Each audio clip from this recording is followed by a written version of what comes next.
নমস্কার বন্ধুরা, ওয়েলকাম সবাইকে শুভ স্পোর্টস নিউজ চ্যানেলে। তো গাইস, এই ভিডিওতে আমরা আলোচনা করতে চলেছি ইন্ডিয়ান ফুটবল রিলেটেড বেশ কিছু গুরুত্বপূর্ণ ট্রান্সফার আপডেট। তাই পুরো ভিডিওটি শেষ পর্যন্ত দেখার অনুরোধ রইল। তো গাইস, প্রথমে যে আপডেটটা দিয়ে শুরু করতে চলেছি তা হলো মোহনবাগানকে নিয়ে। তো সামনের সিজনে মোহনবাগানের কোচ কি হবে তা নিয়ে কিন্তু জল্পনা লেগেই রয়েছে। আর এই জল্পনার মাঝে মোহনবাগান তাদের সোশ্যাল মিডিয়ায় একটি ছবি পোস্ট করেছে।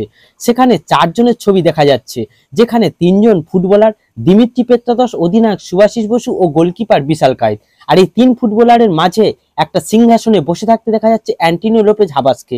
আর এর থেকেই প্রশ্ন তৈরি হয়েছে যে আগামী মরশুমে কি তাহলে হাবাসি কোচ থাকতে চলেছে মোহনবাগানের, আর এটাই কি তারই ইঙ্গিত? তো দেখা যাক শেষ পর্যন্ত মোহনবাগান ম্যানেজমেন্ট কি সিদ্ধান্ত নেয়, আর সেদিকেই অবশ্যই আমাদের নজর থাকবে। তো গাইস, এবার যদি আসি ইস্টবেঙ্গলের আপডেটে, তাহলে এই ইস্টবেঙ্গলের 2 জন ঘরের ছেলে যারা চেন্নাইতে খেলছিল তারা আবারও ঘরে ফিরতে চলেছে। তো প্রথমজন হলো সার্থক গোলই, 26 বছর বয়সী ভারতীয় বাঙালি। এই রাইট ব্যাককে তোমরা সকলেই চেনো। রাইট ব্যাক ছাড়াও কিন্তু সেন্টার ব্যাক ও লেফট ব্যাকেও খেলতে পারেন। মার্কেট ভ্যালু 60 লাখ টাকা। তো এই প্লেয়ারটির সঙ্গে কিন্তু ইস্টবেঙ্গলের 2025 সাল পর্যন্ত দীর্ঘমেয়াদী চুক্তি রয়েছে। কিন্তু ইস্টবেঙ্গলের জার্সিতে খুব একটা ভালো পারফর্ম করতে না পারায় ইস্টবেঙ্গল ম্যানেজমেন্ট তাকে চেন্নাই সিটি এফসিতে লোন ডিলে পাঠিয়ে দিয়েছিল।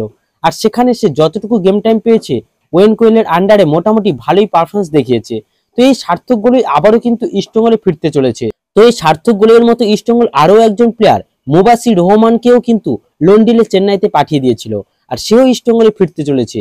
তো এই মুবাসির রহমান হচ্ছেন একজন 26 বছর বয়সী ভারতীয় সেন্ট্রাল মিডফিল্ডের প্লেয়ার। সেন্ট্রাল মিডফিল্ড ছাড়াও লেফট উইঙ্গার পজিশনেও খেলতে পারেন। মার্কেট ভ্যালু 40 লাখ টাকা।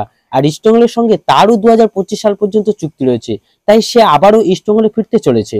তো এরপরে লাস্ট যে আপডেটটা দিতে চলেছি সেটা হলো রাফেল ক্রিভেলারোকে নিয়ে। তো আইএসএল এর একজন অন্যতম সেরা অ্যাটাকিং মিডফিল্ডার কিন্তু এই রাফেল ক্রিভেলারো, আর চেন্নাইয়ের হয়েও খুব ভালো পারফরমেন্স করতে দেখাও গেছে এই ক্রিভেলারোকে। কিন্তু রিসেন্টলি তার ফর্ম খুব একটা ভালো জায়গায় নেই, তাই চেন্নাই সিটি এফসি এই 35 বছর বয়সী ব্রাজিলিয়ান তারকাকে এই মরশুমে হয়তো আর রাখবে না, এরকম একটা সম্ভাবনা তৈরি হয়েছিল। তাছাড়াও এই 2024 মে মাসেই তার চুক্তিও শেষ হয়ে যাচ্ছে, তাই তার সঙ্গে আর নতুন করে চুক্তি বাড়াতে চাইছে না চেন্নাই সিটি এফসির ম্যানেজমেন্ট। ওয়েন কোয়েলও তার খেলায় খুব একটা খুশি নয়। তো গাইস, এই ভিডিওতে এই আপডেটগুলি দেওয়ার ছিল। যদি ভিডিওটি ভালো লেগে থাকে তাহলে অবশ্যই লাইক ও সাবস্ক্রাইব করে দিও।